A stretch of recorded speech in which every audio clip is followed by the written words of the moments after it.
les preguntaba en qué habían fallado y cuando contaban un fracaso los felicitaba. Ese ritual, repetido durante años en una mesa familiar cualquiera, terminó siendo la base con la que años después Sara construyó una empresa de $1.000 millones.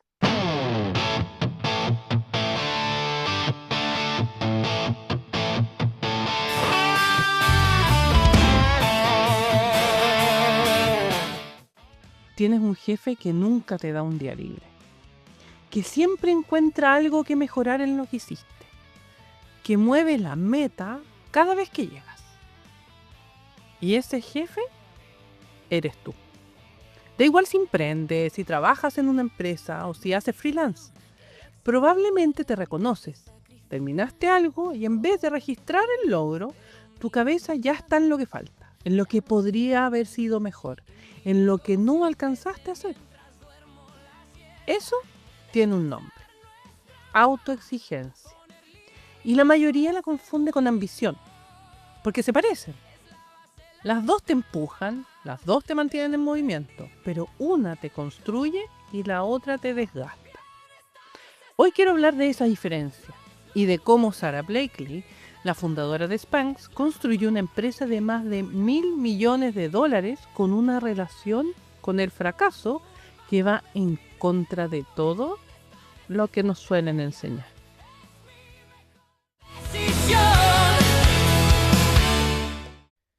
La ambición es como ese bichito, Pepe Grillo, no sé, qué te dice, quiero llegar más lejos. La autoexigencia te dice, lo que ya hice no alcanza. La diferencia en realidad parece súper sutil, pero se siente en el cuerpo. La ambición te energiza, la autoexigencia te agota. Una te mueve hacia adelante, la otra te castiga por no estar ya donde crees que deberías estar. Y la cultura del rendimiento refuerza esto desde todos los frentes. En el emprendimiento es el discurso de que si no estás creciendo, te estás muriendo. En lo corporativo es la evaluación de desempeño, el ranking, la presión por el ascenso. Cuando eres freelance, es la sensación de que si dices que no a un proyecto, no te van a volver a llamar. Todo eso suena a motivación, pero en realidad funciona como presión. Y la presión constante tiene un efecto que la ambición sana no tiene. Te paraliza. Porque cuando nada es suficiente, empezar algo nuevo se vuelve aterrador. Si lo que hago nunca está bien, mejor no hago nada. O hago todo a medias porque me da miedo comprometer todo mi esfuerzo en algo que igual voy a juzgar como insuficiente. Y hay otra señal clara. Te cuesta descansar sin culpa. Si te sientas a ver una serie, si te tomas una tarde libre, si simplemente no haces nada productivo, aparece como esa vocecita en la cabeza que te dice que deberías estar avanzando. Y esa vocecita no es disciplina, es autoexigencia disfrazada. Mira, Sara Blakely, no sé si lo ubicas, pero es la que creó Spanx. Y ella creció con un ritual familiar que le cambió la vida. Su papá todas las noches le preguntaba a ella y a su hermano en qué habían fallado ese día. No les había preguntado hoy cómo te fue, cómo estuvo tu día, qué lograste hoy o en qué avanzaste, qué 7 te sacaste. No, en qué habían fallado, en qué te equivocaste. Todo eso sin juicio, por supuesto. Cuando contaban un fracaso, el papá en realidad los felicitaba, porque significaba que habían intentado algo. Y ese ritual hizo que Blakely creciera viendo el fracaso como evidencia de acción, no como señal de incompetencia. Piensa en lo distinto que es eso a cómo funciona en realidad la autoexigencia, porque la autoexigencia te dice, si fallé, algo anda mal conmigo. En cambio, Sara Blakely aprendió lo contrario. Si fallé, estoy intentando. La próxima vez no voy a fallar. Y eso se reflejó en cómo ella construyó Spanx. No dejó su trabajo durante 2 años mientras desarrollaba su idea. No se exigió ir all in de inmediato, como todo el mundo te dice que hay que hacerlo. No se midió contra los tiempos de nadie más. Ella manejaba su auto durante 2 horas, sola, pensando. Ese era su espacio de claridad. Y me imagino que para mucha gente eso se ve como perder el tiempo. Pero ella se dio permiso de pensar sin producir. Y cuando vives con autoexigencia, eso es casi imposible, porque la autoexigencia te dice que si no estás produciendo algo tangible, estás desperdiciando tiempo. Lo que Sara Blakely hizo en el fondo fue darse ese permiso. Permiso para ir lento, permiso para fallar, permiso para pensar sin entregar resultados inmediatos. Y eso no la hizo menos exitosa, la hizo más sostenible. A veces esto de la autoexigencia es súper obvia. Trabajas 14 horas y sientes que no te alcanzaron. Pero muchas veces se esconden cosas más sutiles. Por ejemplo, terminas un proyecto y tu primera reacción es ver qué le falta, no qué lograste. Te comparas constantemente con personas que están en etapas diferentes a las tuyas. Ahí revisas en redes sociales y te estás comparando con el compañero que, no sé, pues multimillonario, que a lo mejor también hizo un emprendimiento o a lo mejor es gerente en alguna empresa y qué sé yo, pero él está en otra etapa, es otra su vida. Y al final uno siempre sale perdiendo en esa comparación. Que como dicen por ahí, siempre es más verde el pasto del vecino. Entonces con eso te cuesta celebrar logros porque al tiro aparece el siguiente objetivo. La meta se vuelve antes, o sea, se mueve, perdón, la meta se mueve antes de que llegues. Todavía no alcanzas a llegar a tu meta y ya tienes otra más adelante. Sientes que descansar al final es perder tiempo y que si no estás avanzando, entonces puedes estar retrocediendo o en realidad estás retrocediendo. En el tiempo en que estuve en la SECH trabajando, en el directorio, digamos, vi algo que me marcó. Vi personas con negocios rentables, con clientes, con una atracción real, pero que se sentían fracasadas. No porque su negocio anduviera mal, sino que porque su vara interna siempre estaba más arriba de donde estaban. Era como, ya, alcanzaste una cierta inversión y que si ya estás pensando en la siguiente. ¿Cómo seguir? No, ni siquiera alcanzabas a celebrar. Y eso no es exclusivo de los emprendedores.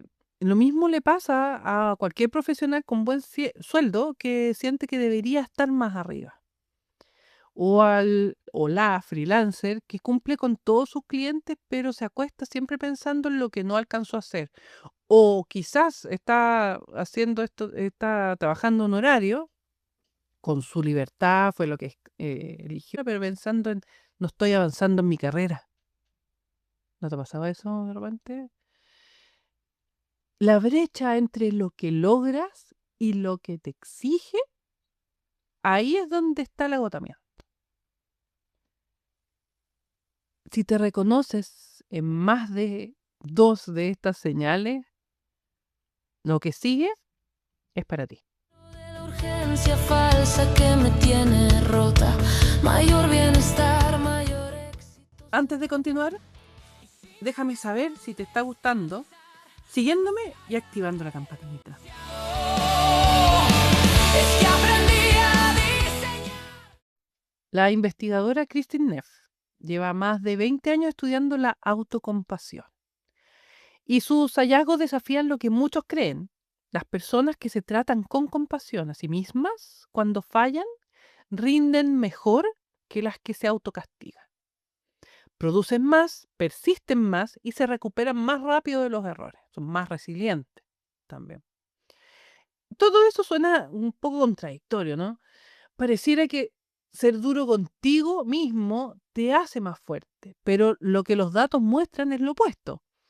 La autocrítica constante activa tu respuesta de estrés y cuando estás en estrés crónico, tu cerebro prioriza la supervivencia sobre la creatividad. Entonces tomas decisiones más conservadoras, sin mucho riesgo, los evitas, de hecho, los riesgos, y tu capacidad de resolver problemas baja. Y hay otro efecto concreto, la parálisis por el perfeccionismo. Eso de estar esperando el momento justo como para partir y qué sé yo, pero en realidad estás siendo perfeccionista o estás esperando un momento adecuado cuando en realidad estás paralizado. Si tu estándar es que todo tiene que quedar perfecto, no publicas ese post, o no lanzas el producto, o no envías una propuesta, no llamas a ese cliente, eso nos pasa mucho en venta, porque siempre falta algo y mientras esperas que eso esté perfecto, se pasa el tiempo y la oportunidad ya se fue. Y la autoexigencia genera, además, fatiga de decisión acelerada. Ya hablamos de la fatiga de decisión. Pero esto ocurre porque cada decisión pasa por un filtro de autoexamen intenso. Entonces, en lugar de decidir, ya, voy a hacer esto y avanzar, primero cuestionas, reconsideras, te juzgas por lo que elegiste. Y todo eso consume energía cognitiva súper rápido. Mira, yo en general siempre he sido muy autoexigente, en general, en toda la vida. Muy perfeccionista, todo tiene que estar súper bien, funcionar el descueve, mi casa, mi vida, mi trabajo, mi negocio, todo. Pero después de tener hijos, la verdad es que me di cuenta que no puedes mantenerlo todo tan así en orden para que ser tan autoexigente.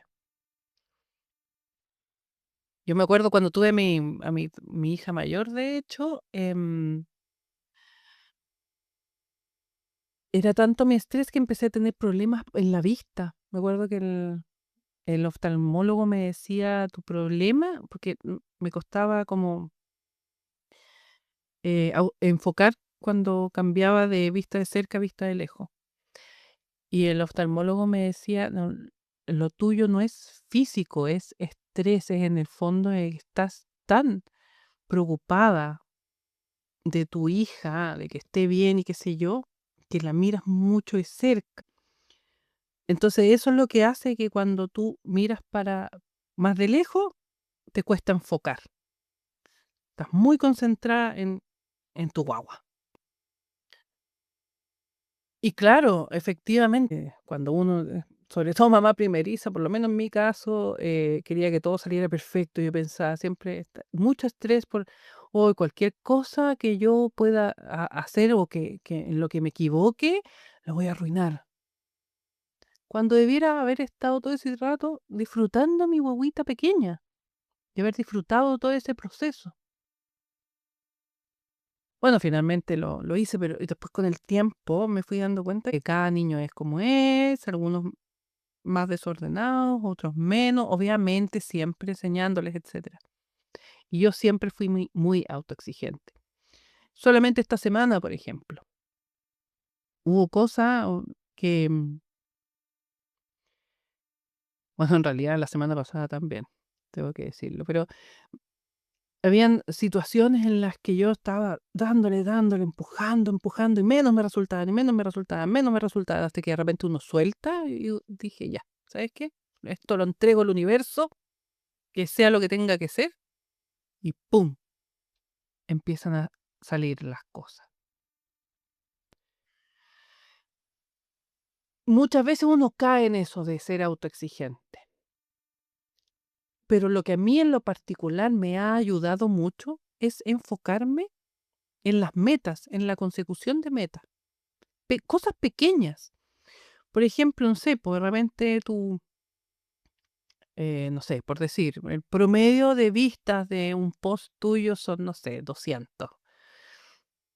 Em, Llegar a 300 o que te los comenten más, o un like, o un post que se te viralizó. Todo eso yo creo que es necesario, aunque sea algo tan pequeño como eso, pero es necesario como disfrutarlo, no enfocarte al tiro en lo otro. Es como, no sé, terminar una maratón y ya pasaste la, la meta y ya estás corriendo para la siguiente. ¿No alcanzas ni a descansar?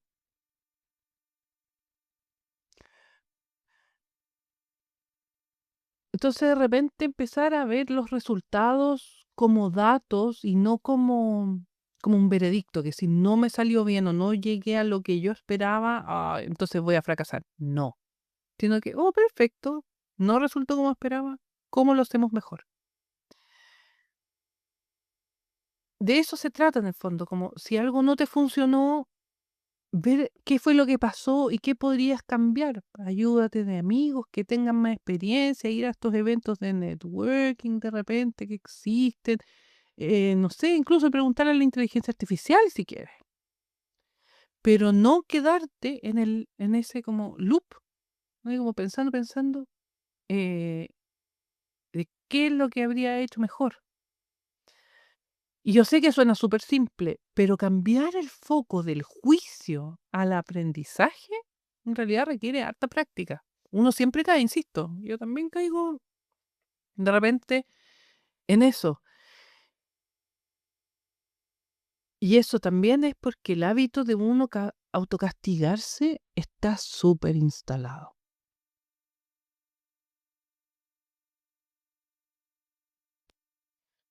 Así que, ¿cómo podemos enfrentar esto sin que parezca como que estamos siendo como complacientes o no? eh, Como que nos estamos conformando, conformista, esa es la palabra, como que no suena que estamos siendo conformistas. Primero que todo, define qué es suficiente para ti antes de empezar. Antes de sentarte a trabajar en algo, define cuándo está listo. Escríbelo, porque si no, si no defines ese estándar antes, tu autoexigencia no lo va a mover mientras lo estás haciendo. ¿Ya? Segundo paso. Separa la evaluación de la ejecución.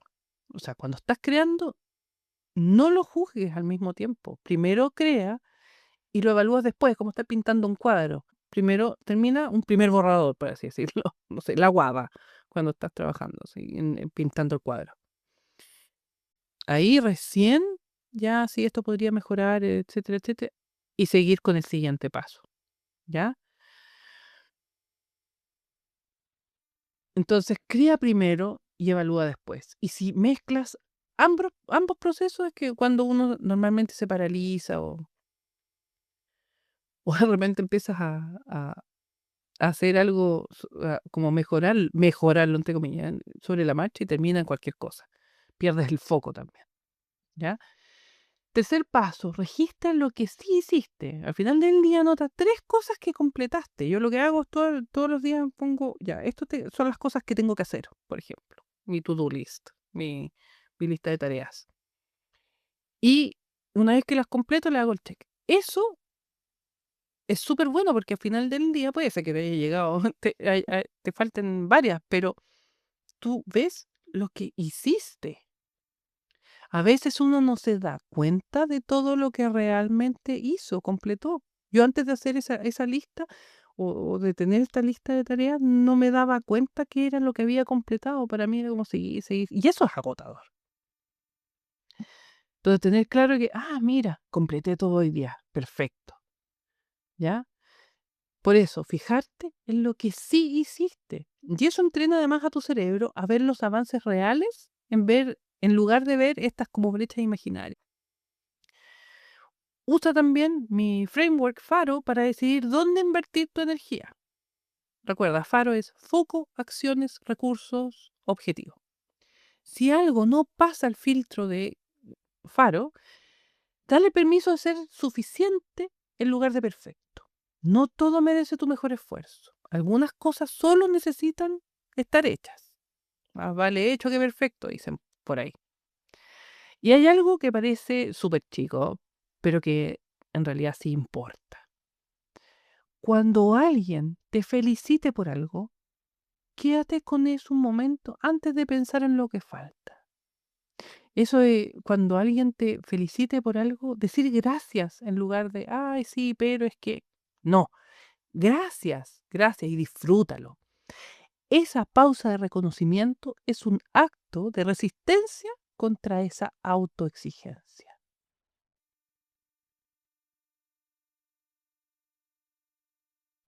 Y esto puede sonar raro, pero bien, tenme paciencia. Cada tarea que automatizas es una tarea menos donde puedes juzgarte. Fíjate eso. Por ejemplo, si el seguimiento de cliente o de proyectos se hace solo, no tienes espacio para castigarte por haberlo olvidado. Si las tareas se organizan solas por prioridad, no hay oportunidad de culparte por no haber priorizado bien. O si los reportes se generan automáticamente, desaparece esa culpa de no haberlos mandado a tiempo. La automatización elimina puntos de fricción interna. Menos decisiones manuales significa menos oportunidades para la autocrítica. En mi caso, por ejemplo, automatizar la organización de mi semana me quitó una fuente constante de autoexigencia. Antes, cada domingo, lunes en la mañana, planificaba la semana y el miércoles ya sentía que estaba fallando porque no cumplía con todo. Ahora el sistema me organiza todo, yo solamente ejecuto. Y si algo se mueve de día, no lo registro como fracaso, sino como un ajuste. Y eso conecta con lo que el chatbot de Roy Emocional, que lo puedes encontrar, por supuesto, como siempre, en mi página web, en www.freecrowd.cl. Ese chatbot te da un dato externo sobre cómo estás. Porque cuando vives con autoexigencia, tu percepción interna está distorsionada. Siempre crees que estás peor de lo que en realidad estás. Entonces, cuando tienes un dato real, te ayuda a calibrar. Incluso el solo responder las preguntas ya te hace darte cuenta de cosas. Así que esta semana te invito a hacer esto. Cada noche anota en qué fallaste ese día. Tal cual, como si le estuvieras respondiendo el papá de Sarah Blakely. Pero con este pequeño como twist, con este pequeño como cambio. Al lado de cada fracaso, escribe qué fue lo que intentaste. Porque si fallaste, significa que hiciste algo. Y eso ya vale, ya es importante. Al final de la semana, mira esa lista. Vas a ver que la columna de lo que intentaste es más larga de lo que pensabas. Y eso es información real sobre tu semana, no la versión distorsionada que te cuenta tu autoexigencia. Así que ya sabes, Sarah Blakely creció aprendiendo que fallar era evidencia de que estaba intentando. Esa forma de verse a sí misma le permitió construir con paciencia, con permiso, sin castigarse por cada error. Si tu autoexigencia te está agotando más que tu negocio, el problema no es la carga de trabajo. Nunca olvides que a mayor bienestar, mayor es tu éxito. Y el bienestar empieza por cómo te tratas a ti mismo o misma cuando las cosas no salen como esperabas. Así que la próxima semana te voy a hablar de un tema que a mí en lo particular me importa mucho, que es lo que tu trabajo le cuesta a tu familia.